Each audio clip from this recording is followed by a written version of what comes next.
पहाड़ी की तलहटी में बना एक सुंदर गांव था। जैसा सुंदर वो गांव था वैसा ही सुंदर उस गांव का नाम था सुंदरपुर। गांव सुंदरपुर में वैसे तो सुख शांति का वास था, लेकिन वहां के सरपंच की पत्नी कुसुम बड़े ही दुष्ट स्वभाव की स्त्री थी। उसके कुटिल स्वभाव से सभी घर वाले परेशान थे, लेकिन अपनी सीधी सादी बहू सुनंदा को वो कुछ ज्यादा ही परेशान करती थी। उसे सताने में कुसुम को विशेष आनंद आता था। बेचारी सुनंदा सुबह ही बिस्तर में से उठकर घर के काम में जुट जाती और आधी रात में ही कहीं बिस्तर में सोने को मिलता, पर फिर भी सुनंदा कुसुम की निगाहों में खटकती रहती। एक दिन सुनंदा घर में झाड़ू लगा रही थी कि उसकी सास कुसुम वहां आई और बोली, तेरे हाथों में जान नहीं है क्या? जरा जल्दी जल्दी हाथ चलाओ, मैं मंदिर जा रही हूँ। मेरे आने तक खाना तैयार रखना, आते ही खाऊंगी। और सुन, अन्न का एक भी दाना बर्बाद न होने पाए। अगर खाना थोड़ा भी ज्यादा या कम हुआ तो तेरी खैर नहीं। सुनंदा क्या कहती? बेचारी ने चुपचाप से गर्दन हिला दी। घर की सफाई करके सुनंदा तुरंत ही खाना बनाने में लग गई। खाना बनाते समय वो सोच ही रही थी कि एक पल के लिए भी तो चैन की सांस नहीं ले पाती, लेकिन माँ जी है कि हर काम में कमी निकालती रहती हैं। उनकी ताने देने की आदत न जाने कब जाएगी। तभी बाहर से दरवाजा खटखटाने की आवाज आई। सुनंदा ने सोचा, अभी तो भोजन ही तैयार हुआ है, लगता है माँ जी आज जल्दी लौट आई।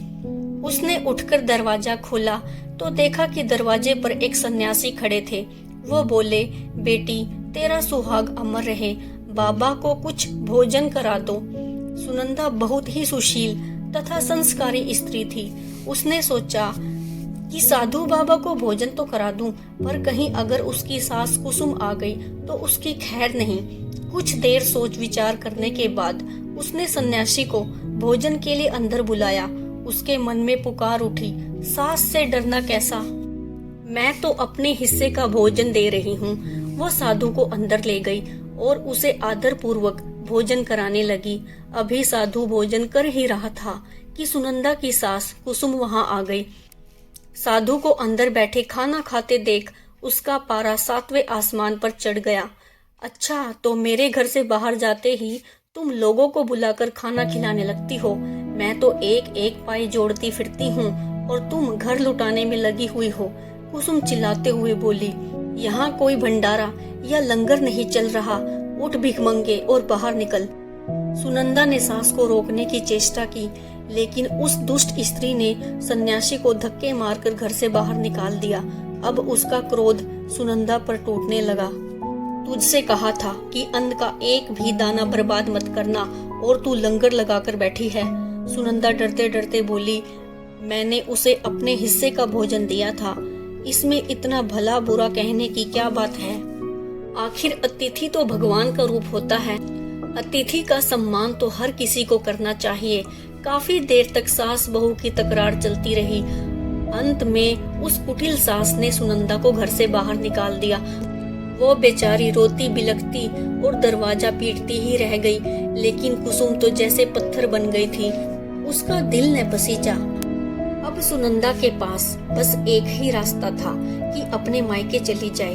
उसका मायका वहां से काफी दूर था और बीच में एक घना जंगल भी पड़ता था। सुनंदा भूख प्यास से बेहाल चली जा रही थी।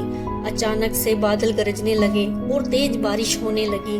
बारिश से बचने के लिए वो एक पेड़ के नीचे खड़ी हो गई, लेकिन बारिश इतनी तेज थी कि उसका बचना मुश्किल हो गया। उसी पेड़ में एक बड़ा सा कोटर था। सुनंदा ये सोचकर कि बारिश रुकने पर इससे बाहर निकल आऊंगी, पेड़ के अंदर घुस गई। वास्तव में वो पेड़ 2 राक्षसियों का निवास स्थान था। वो दोनों भी बारिश से परेशान होकर पेड़ की ओर ही आ रही थी। एक बोली, अब तो चला ही नहीं जाता, वरना मन तो था कि सोना टापू चली जाऊं। दूसरी बोली, इसमें क्या बड़ी बात है, ये पेड़ अभी उड़कर हमें वहां पहुंचा देगा। वे दोनों पेड़ के ऊपर बैठ गई। उधर थकी हुई सुनंदा को कोटर में घुसते ही नींद आ गई, लेकिन पेड़ के उड़ने से लगने वाले झटकों से उसकी नींद खुल गई। पेड़ को उड़ता देख वो घबरा गई। बाकी की कसर पेड़ से बाहर झांकने से ही पूरी हो गई। जब उसने दो राक्षसियों को पेड़ के ऊपर बैठे देखा। फिर उसने सोचा जो भी होगा अच्छा ही होगा। कुछ ही देर की उड़ान के बाद वो पेड़ सोना टापू पर पहुंच गया। दोनों राक्षसियों को भूख लगाई थी। वो दोनों शिकार की तलाश में निकल गई। उनके जाते ही सुनंदा डरते डरते पेड़ के अंदर से बाहर निकली और थोड़ी चैन की सांस ली। जैसे ही सुनंदा ने सोना टापू पर फैली सोने की रेत देखी तो वो चौंक उठी कि ये रेत तो चमचमा रही है। उसने फिर रेत हाथ में उठाई तो बोली, अरे ये तो सोने की रेत है। अपनी धोती के आंचल में वो जितनी रेत बांध सकती थी बांध ली और पुनः कोटर में घुस गई। तभी दोनों राक्षसी पेड़ की तरफ वापस आई। एक बोली, भर पेट खाकर तृप्ति हो गई, अब वहीं लौट चलते हैं जहां से आए थे। थोड़ी ही देर में वो पेड़ वहीं पर पहुंच गया। राक्षसी के डर से सुनंदा उसी पेड़ की कोटर में ही छिपी हुई थी।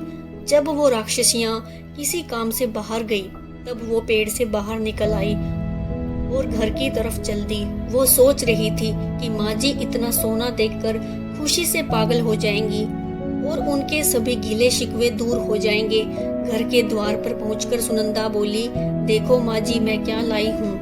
और उसने घर के अंदर जाते ही सारा सोना अपनी सास को दे दिया और सोना मिलने की सारी घटना अपनी सास को बताई। कुसुम कुटिल तो थी ही, बोली, बहुत कम सोना लाई हो, इतने में क्या होगा। जब वहां तक गई ही थी तो तुम्हें और भी ज्यादा सोना भरकर लाना चाहिए था, पर तेरी बुद्धि कहाँ काम करती है। इतने में सुनंदा बोल पड़ी, माँ जी इतना सोना तो हमारी 3-4 पीढ़ियों के लिए भी काफी होगा। ज्यादा लालच करना भी ठीक नहीं। अरे मूर्ख, भला सोना भी कभी ज्यादा होता है क्या। जितना हो उतना कम। अब मैं जाऊंगी, फिर देखना कितना सोना बटोर कर लाऊंगी। सुनंदा ने अपनी सास को बहुत समझाया पर उसने उसकी एक न सुनी। कुसुम जाकर उसी पेड़ की कोटर में बैठ गई। पेड़ उन्हें लेकर उड़ चला। कुसुम खुशी के मारे जागती ही रही। तभी उसे एक राक्षसी की आवाज सुनाई दी, आज मछली खाने का मन कर रहा है। दूसरी ने बोला, चलो फिर मत्स्य टापू पर चलते हैं, वहां बहुत मछलियां मिल जाएंगे खाने को।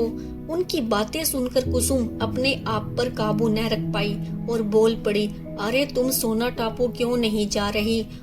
उसकी आवाज सुनने की देर थी कि राक्षसी समझ गई कि जरूर कोई चोर पेड़ पर छिपा हुआ है और उन्होंने कुसुम को उठाकर पेड़ की कोटर से बाहर फेंक दिया। धरती पर गिरते ही कुसुम के हाथ पैर टूट गए। कुसुम अब सारा दिन बिस्तर में ही पड़ी रहती। अब सुनंदा ही कुसुम की सेवा कर रही थी। कुसुम को अपने किए पर बहुत पछतावा हुआ, लेकिन अब वो कर भी क्या सकती थी बिस्तर में लेटे रहने की सिवाय। बस बिस्तर में पड़े पड़े ये ही बोलती रहती कि लालच बुरी बला है, लालच बुरी बला है। Thanks for watching.